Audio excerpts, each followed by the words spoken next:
Michel Inter et vous écoutez Autour de midi. Autour de midi. Jusqu'à 13h30, on est avec vous et on ne vous lâche pas. En tout cas, si vous êtes en train de déjeuner, bon appétit à toutes et à tous. Restez avec nous.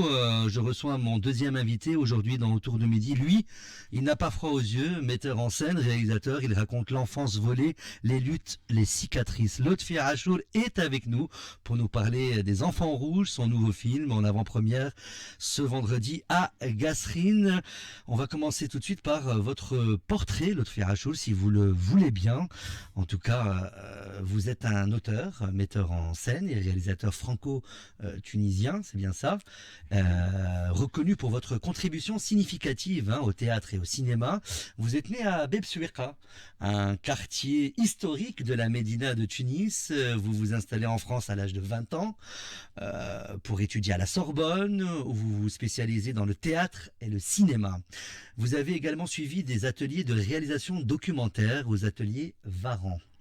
Au théâtre, vous avez produit plus de 25 pièces présentées sur des scènes prestigieuses comme le Festival d'Avignon, où vous avez été le premier Tunisien à participer à la sélection officielle IN.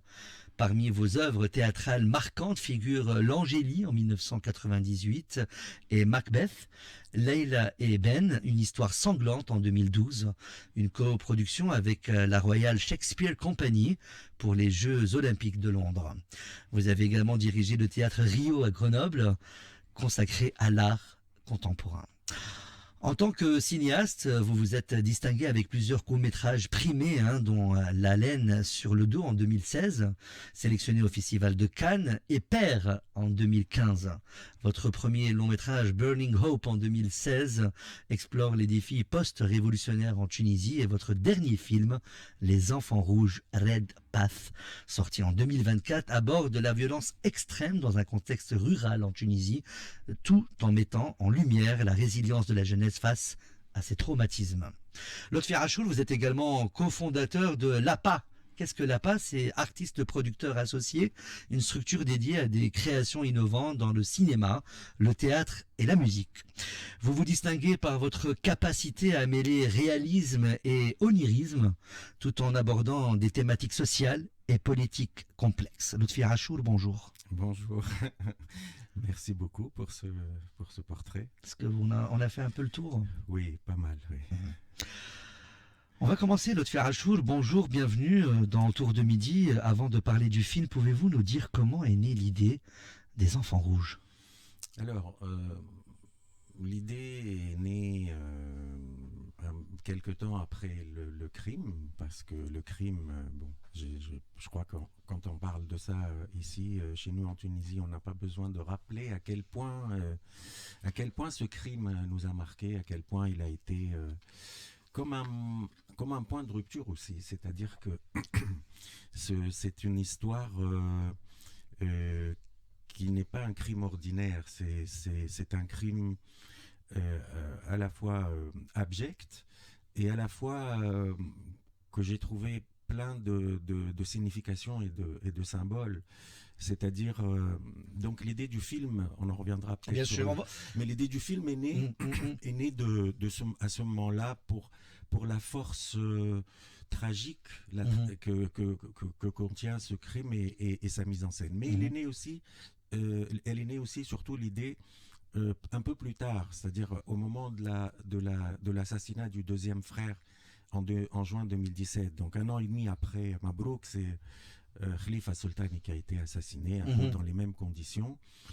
Et là, c'était la défaillance totale de l'État à ce moment-là, du pouvoir politique en place de Beji Caid Sebsi et Nahda. C'était ça la réalité. Excusez-moi.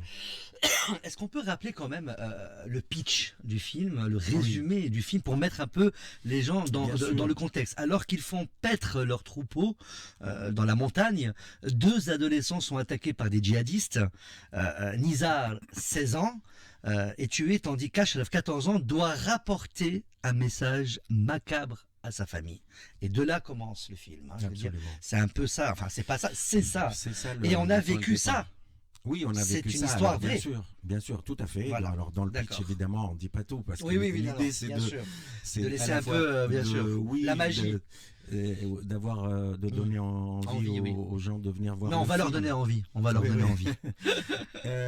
Voilà, donc, Mhm. voilà, c'est à ce moment-là parce que la raison principale, c'est que ça a touché à des enfants. C'est ça la raison majeure qui a fait que avec Anissa Deoud, avec la productrice du film, avec Olfa, avec l'équipe des APA, on a vraiment estimé, on a voulu travailler là-dessus avec Natacha, la scénariste Mhm. principale. C'était comment euh, l'enfance confrontée à cette violence-là aussi On est encore terrible. dans l'actualité, c'est l'autre fille, hein, en ce moment. Absolument. Malheureusement, l'actualité a dépassé. Voilà, absolument. C'est-à-dire que vous voyez le choc que ça a provoqué chez nous, l'assassinat de cet enfant, de cet Mhm. adolescent. Oui, Mais au sens légal, oui, même, oui, il est encore enfant bien puisqu'il sûr. avait 16 ans. Ben, évidemment, on ne peut pas ne pas faire le lien. Moi, je me suis senti quand la guerre génocidaire sur Gaza a commencé.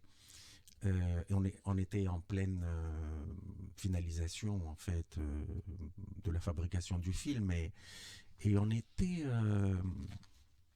on s'est dit bon que va peser un film dans l'histoire est tellement plus terrible, tellement plus tragique, mais quand même on s'est dit aussi que c'est ce film sera une toute petite contribution extrêmement modeste pour contribuer à dénoncer, à montrer l'horreur qu'on est en train de faire aux enfants. Une petite goutte dans un verre d'eau.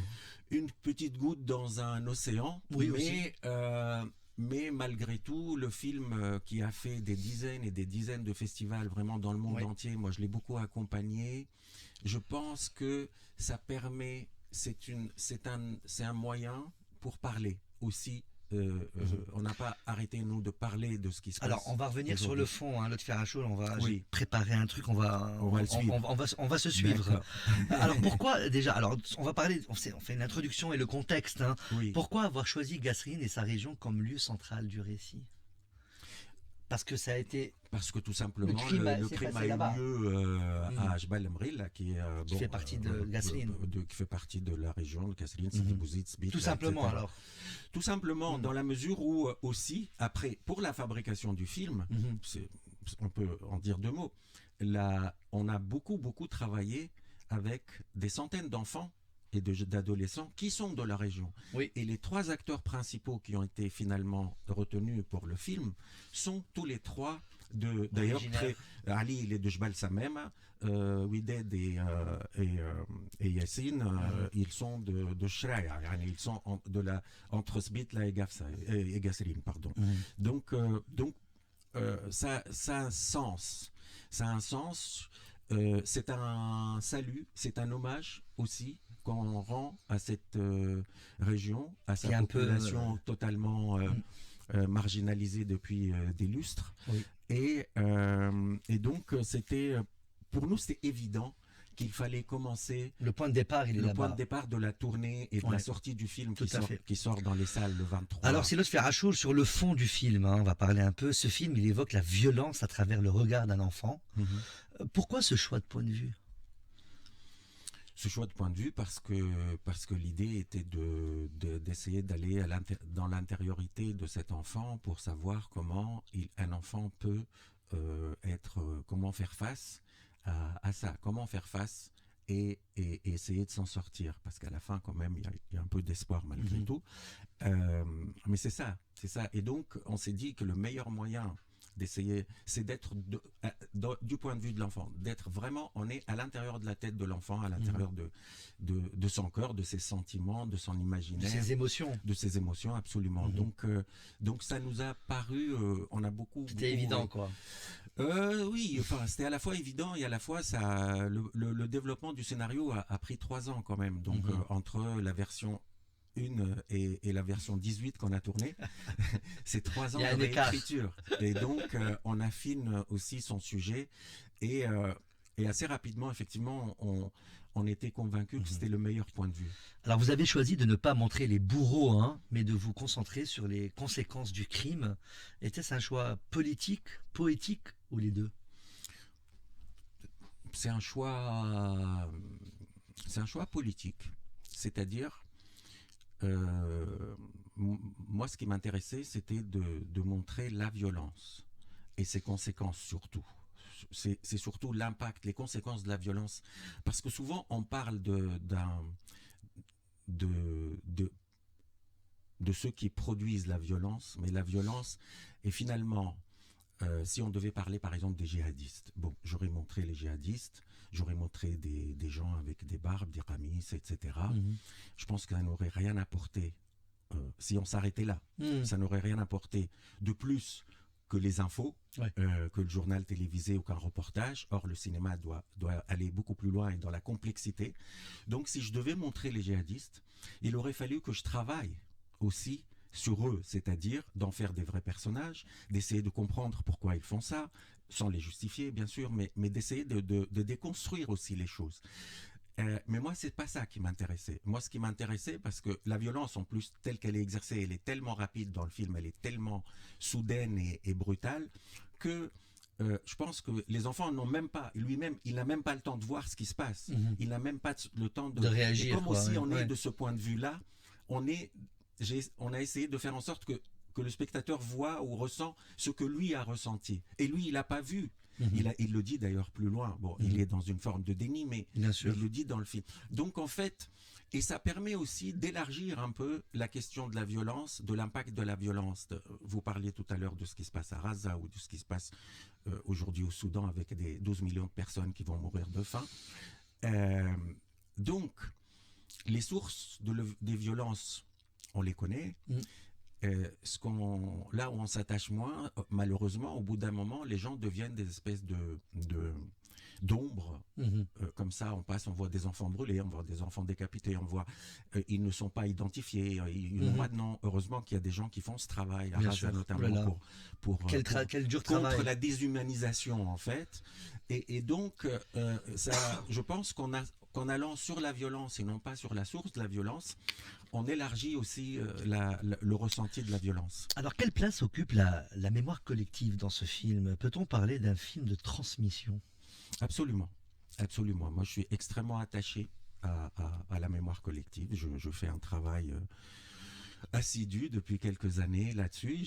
C'est un travail qui va continuer encore quelques années. Donc, pour moi, c'est très important, là aussi, comme contribution pour documenter des moments de notre histoire, bien sûr d'un point de vue artistique, d'un point de vue d'auteur, c'est-à-dire je ne suis pas un historien, donc je n'ai absolument pas cette prétention, mais je pense que le cinéma, en tout cas pour moi, aujourd'hui, à mon âge, là où je suis dans ma vie, il me paraît important de transmettre aux plus jeunes générations, aux futures générations, parce que si on prend un jeune de 20 ans aujourd'hui, quand il y a eu le crime contre Mabrouk Sultan, il avait 10 ans exactement. Donc il ne se rappelle pas nécessairement. Mais le film est là pour le rappeler. Voilà, le film est là pour le rappeler, pour interroger cette période. Et aussi, on a cet avantage au cinéma, c'est que même dans quelques années, le film pourra peut-être encore être vu, quoi. Bien sûr. Voilà.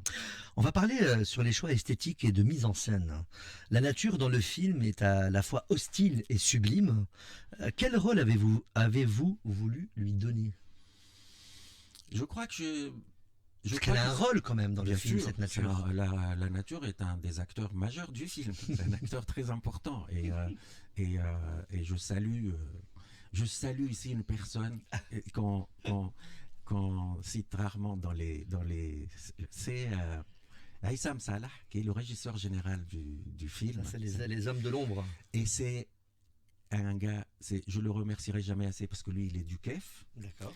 Et fils de chasseur et enfant de la montagne et qu'il connaît sur le bout des doigts. Amoureux de la nature, je dirais même. Mais il vénère la nature. Il a un rapport tellement naturel, organisme, intense, exactement.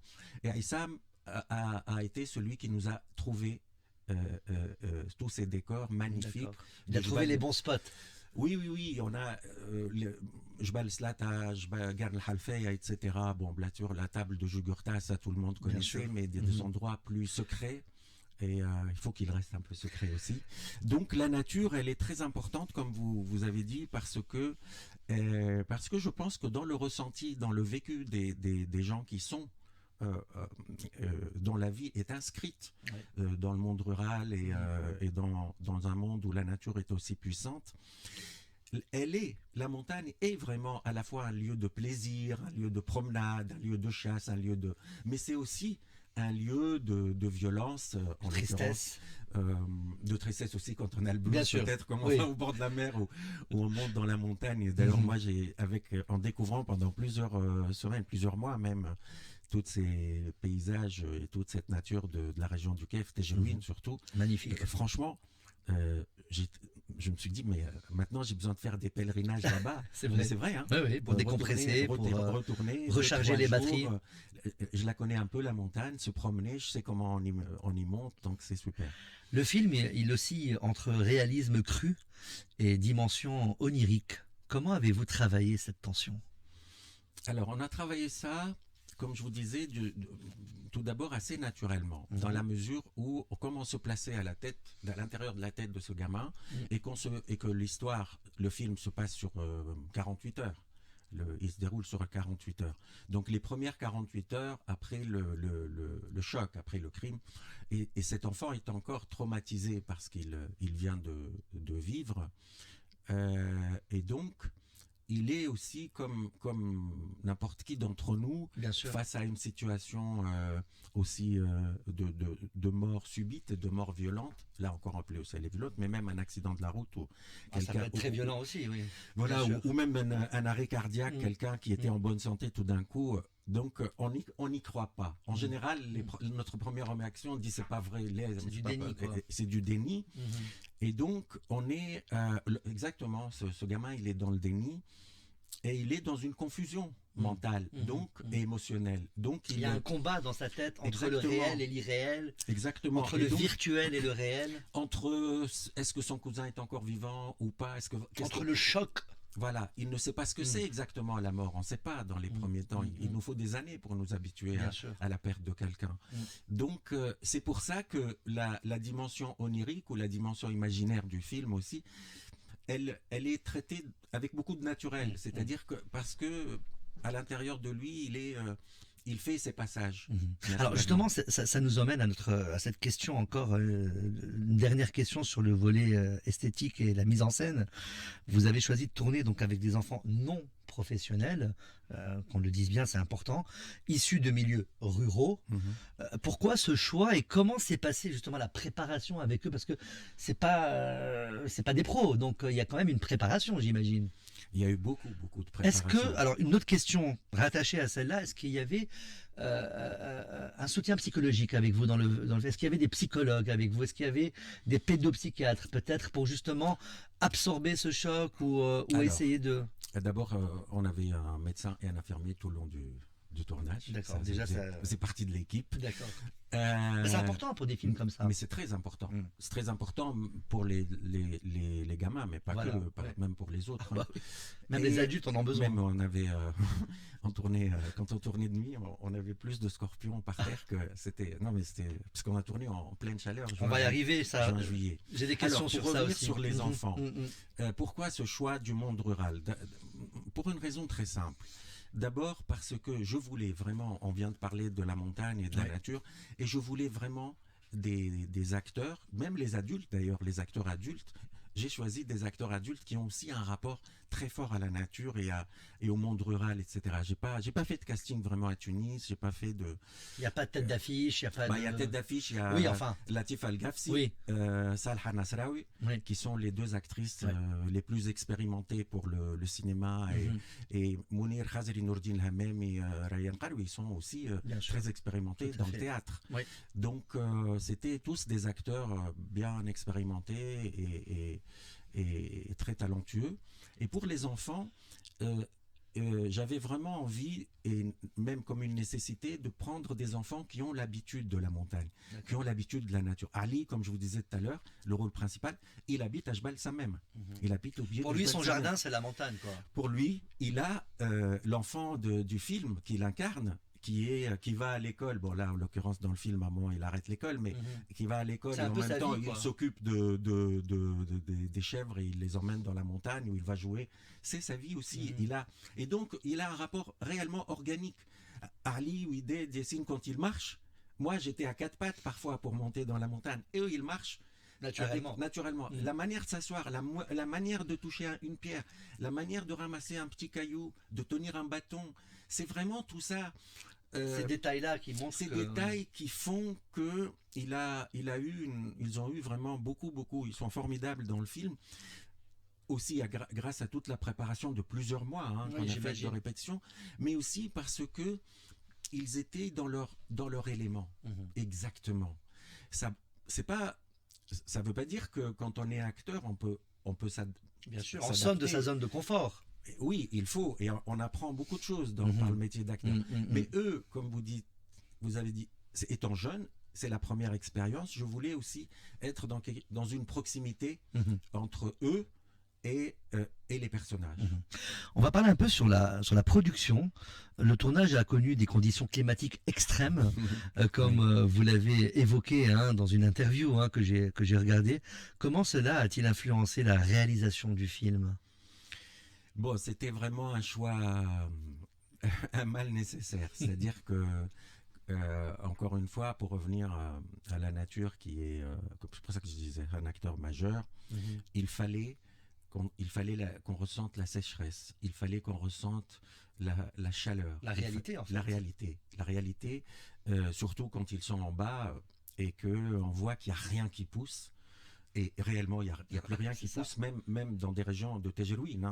C'est une catastrophe, je veux dire, la question de la sécheresse, dont on ne parle pas suffisamment, malheureusement. Oui. On va dans le mur, mais... Mais votre film, il évoque plusieurs sujets. Mais bien sûr, voilà, en creux, où on parle de ça. Donc, il fallait tourner, parce que pourquoi ils montent ? Pourquoi ils vont dans la montagne parce que c'est là qu'ils peuvent trouver à manger pour leur troupeau. Sinon, il est... Et puis de l'eau aussi, et de l'eau, etc. Et tout ça, voilà, exactement. Donc, c'est une question de survie, en fait, de monter, d'aller à la montagne. Absolument, c'est une question de survie. Ils ne peuvent pas. C'est pour ça que dans cette période où il y a eu à Sha'ab et Amril et tout ça, quand il y avait des maquis, des groupuscules djihadistes, c'était une catastrophe, pas seulement pour une histoire de violence, mais c'était une catastrophe économique et sociale pour les populations locales, parce que c'était une ressource, la montagne. Et ils étaient privés de ça, en fait. Ils étaient privés. La cueillette parfois a baissé de 90%.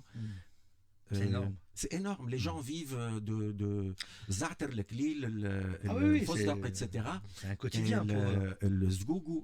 Et tout ça a été très, très ralenti. Alors, vous avez formé plus de 150 enfants au cinéma autour de ce projet. Est-ce aussi une œuvre éducative, finalement ? C'est la transmission dont on parlait. Tout à l'heure, la transmission, elle s'est faite à plusieurs titres, à plusieurs niveaux. Il y a la transmission de l'histoire et de notre mémoire collective, mais il y a aussi une transmission de la connaissance et des compétences.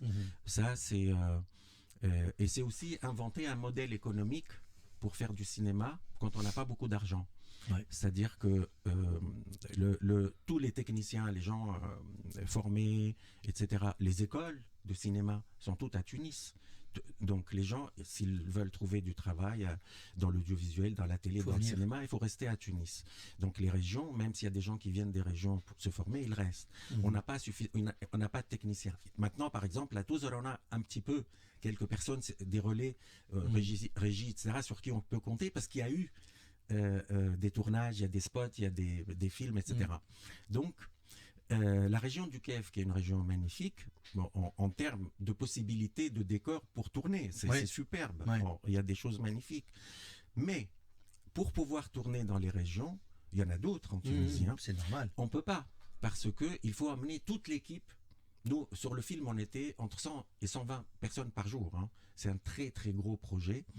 Donc, il fallait... Grosse production, quoi. Grosse production. Donc on s'est dit, il faut former des jeunes pour à la fois leur transmettre quelque chose, leur donner une compétence, un savoir-faire qui leur sera utile plus tard. C'est ce qu'on appelle et susciter en eux peut-être une envie de faire ce métier aussi. Un transfert de compétences. Donc c'est un projet de formation professionnalisante. Et à la fois, ça nous permettra de nous appuyer encore plus sur les personnes de la région du Kef et de Tejerouine, qui sont, eux, des vrais relais et c'est des clés. Ils nous ouvrent des portes, ils nous apprennent des choses. Ils connaissent leur région, ils connaissent leur territoire. Et puis ils sont fiers de montrer leur région bien aussi. Sûr. Et ça a été génial parce que sur les 145 précisément qu'on a formés, il y a une cinquantaine qui ont été intégrés au tournage en tant que stagiaires. Il y a 20 femmes qui ont fait tout le catering. Elles ont servi 8000 repas. Incroyable. Et maintenant, ces femmes-là, elles peuvent monter un restaurant si elles le veulent. Elles peuvent faire traiteur dans des mariages ou dans des fêtes ou dans des deuils. Elles ont une compétence. Ouais. Et dans les jeunes, certains sont maintenant en train de travailler dans le cinéma. C'est bien. C'est bien, génial. Vous avez suscité des carrières. Et c'était aussi pour montrer à tout le monde que d'abord ça pose la question qu'on peut apprendre le cinéma sur le tas, pas seulement dans le milieu académique. Sur la pratique. Voilà. Ça montre aussi à quel point il y a un problème en Tunisie, on parle encore de transmission, c'est la coupure entre le monde du travail et la formation académique. Il n'y a pas suffisamment de passerelles. Tout à fait. Il y a un grand écart entre la théorie et la pratique. Absolument. Hein. Bien sûr, il y a un grand écart, d'autant plus que... Bon, je ne vais pas aborder la question de la formation académique, mais voilà, donc ça permet, et nous, ça nous a aidés, ça a réduit nos coûts aussi, donc c'est aussi... il y a aussi une question de coût, hein, bien sûr, c'est normal. Nous aussi, on a un intérêt, un intérêt à faire ça. On n'a pas passé une année à faire en amont du tournage, à faire ça pour rien. On l'a fait aussi pour... et ça permet... Bah là, par exemple, on est en train de... dire que c'est un échange de bons procédés, quoi. Oui. La semaine prochaine, le jour de la sortie nationale du film, dans les salles. Alors, demain, on est à Gasseline. Pour l'avant-première. Pour l'avant-première. Le 23, moi, je fais une avant-première au Kef. D'accord. La sortie le jour de la sortie, je ne serai pas à Tunis, je serai au Kef. Bien sûr. Je ne serai pas dans les salles classiques, mais je serai au Rio, à Pathé, à Agora, tout ça, dans les jours précédents. D'accord. On va faire plusieurs avant-premières aussi à Tunis, bien entendu. Mais on est en train de travailler sur un film documentaire. On est en train de tourner un film documentaire sur toute cette expérience dont je viens de vous parler depuis le point de départ. Un making-of, quoi. Plus qu'un making-of, c'est un vrai documentaire. D'accord. Parce qu'on a déjà des making-of sur le tournage, tout ça. Mais là, c'est un vrai doc avec un point de vue, avec une écriture, etc. Okay. Et storytelling. Dont le tournage a commencé. Aujourd'hui, il tourne, c'est à Gasserine, demain à Gasserine, après-demain dans la région, etc. Et le 23, on est au Kef, et on tourne au Kef, et on fait faire venir les gens qui ont participé à la formation, qui s'appelait Ciné Solidaire. C'est aussi, le nom a une signification. Donc, et il y a et on va faire le point aussi à travers ce documentaire. Où est-ce qu'on en est? Qu'est-ce que cette expérience d'une manière particulière de produire et de fabriquer ce film Les Enfants Rouges avec ce travail d'économie solidaire, qu'est-ce qu'il a donné 2-3 ans après, qu'est-ce qu'il en reste? Et ça va être très intéressant mais comme expérience à suivre aussi pour d'autres. Bien sûr, voilà. Bien sûr. Claude Ferrachour, quelles sont vos attentes vis-à-vis du public tunisien, notamment celui des régions intérieures? Écoutez, la première attente, nous, on est en train, c'est qu'on arrive à faire venir les gens qui n'ont pas vraiment beaucoup l'habitude d'aller au cinéma et qu'on leur montre le film. Ça serait déjà ma première vraiment grande satisfaction. Ces avant-premières qu'on fait, par exemple dans les régions, elles sont gratuites pour les gens. Demain, on met en place des bus qui vont amener les gens de Slatnaya, de Sbit, à Gasserine. Tout ça, c'est un budget, le Ferrachour. Oui, c'est un budget. Qui paye pour ça? Alors, on a des partenaires qui nous aident pour ça. D'abord, nous, l'association Démocrate, qui mène le projet du doc, etc. D'accord.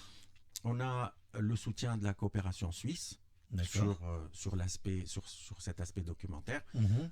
On a un petit soutien de l'Union européenne pour les quelques projections en région, Mhm. et ce qui nous permet de pouvoir pratiquer la gratuité. D'accord. Voilà. Donc, mais soyons clairs, c'est pas suffisant. Bien sûr. C'est aussi notre distributeur, nous, APA, Société APA, qui est producteur du film en Tunisie, le distributeur Pathé BC Afrique, qui sort le film en Tunisie, qui aussi met la main à la pâte. Met la main à la poche. À la poche.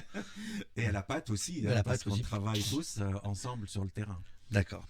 Alors, le film, a-t-il une carrière prévue à l'international? Est-ce que vous pensez que... Oui, là, le film, il sort en Tunisie en premier. Mmh. Le 7 mai, il sort en France. Le 21 mai, il sort en Belgique et en Hollande. Le 20 juin, il sort en Angleterre. En septembre, il sort en Suisse. Excellent, mais quelle fierté! Oui, c'est super. Donc, on est vraiment content de ça. Il sort au Maroc.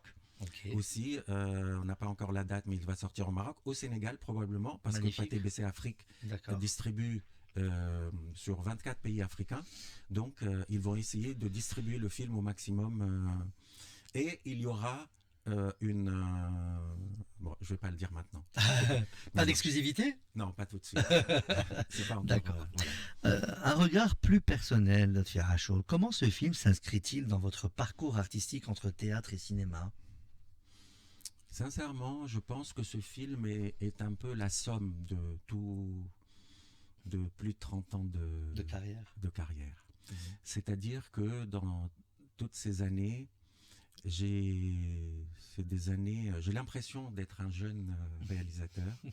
Non mais sérieux, hein, j'ai le sentiment, je suis pas un jeune par l'âge, mais par peut-être, bon, même pas par l'expérience à vrai dire, mais en fait, j'ai l'impression d'arriver à un point de maturité qui m'a permis de faire ce film où j'ai pu vraiment avoir une vision très cohérente. Mais pas alors. Vous avez pris du recul. Oui, à la fois du recul et à la fois une quête de la justesse comme je ne l'ai jamais eu avant. D'accord. Même si ça a toujours été ma quête en fait, au théâtre, au cinéma. Moi, ce qui m'intéresse, c'est pas de faire de belles images, c'est pas de faire. Moi, ce qui m'intéresse, c'est d'exprimer de la manière la plus juste l'humanité des personnages. Parce qu'il n'y a rien d'autre en fait. On raconte une histoire et on exprime les sentiments ou les ressentis humains les plus profonds. Donc, j'ai l'impression qu'avec ce film, et je dois saluer vraiment mes partenaires qui ont été pendant 6 ans avec moi, Enis Adeout, Natacha de Ponchara, Olfam Nachour, Sébastien Husneau, Wojtek Staron, le directeur de la photo, et tous les autres. Une équipe soudée en tout cas. Une équipe extraordinaire, jusqu'au dernier, jusqu'au stagiaire du KEF. Et c'est aussi, je pense que c'est pas un hasard, c'est-à-dire que l'expérience a fait que chaque choix a été très très très pensé et très cohérent. On n'a pas, par exemple, moi j'ai refusé de travailler avec des acteurs, un en particulier qui a été odieux dans des interviews sur des misogynes, qui disait des choses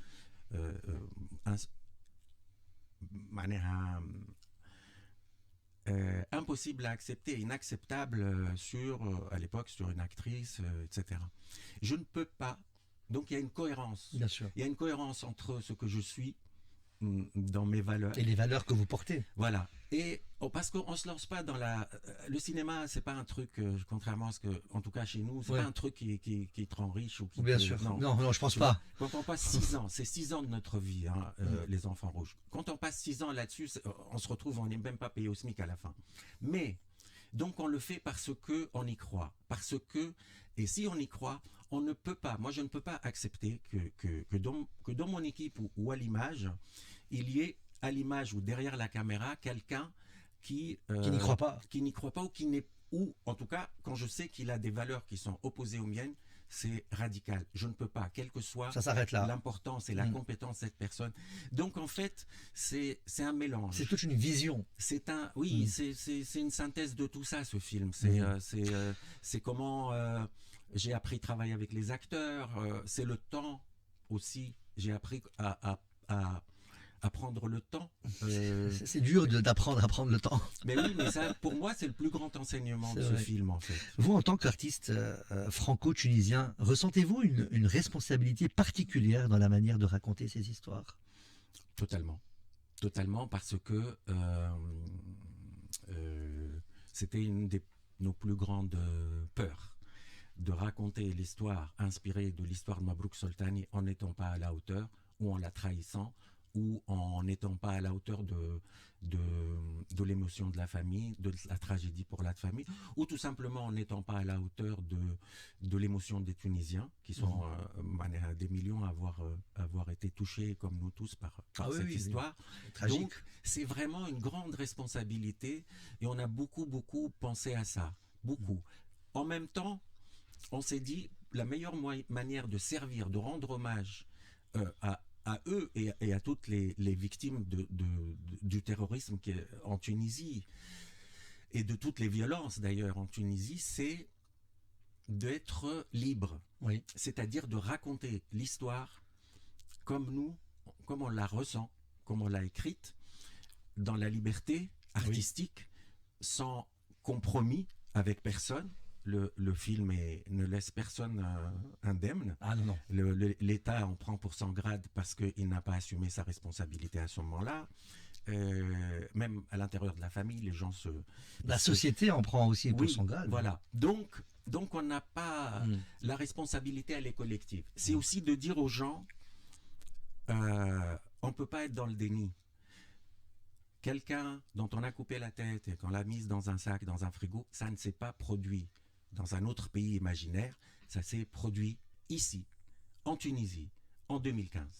Donc, c'est pas la peine de mettre la tête dans le sable et de dire, de faire l'autruche, quoi. On est un peuple doux et sympa et cool. Non.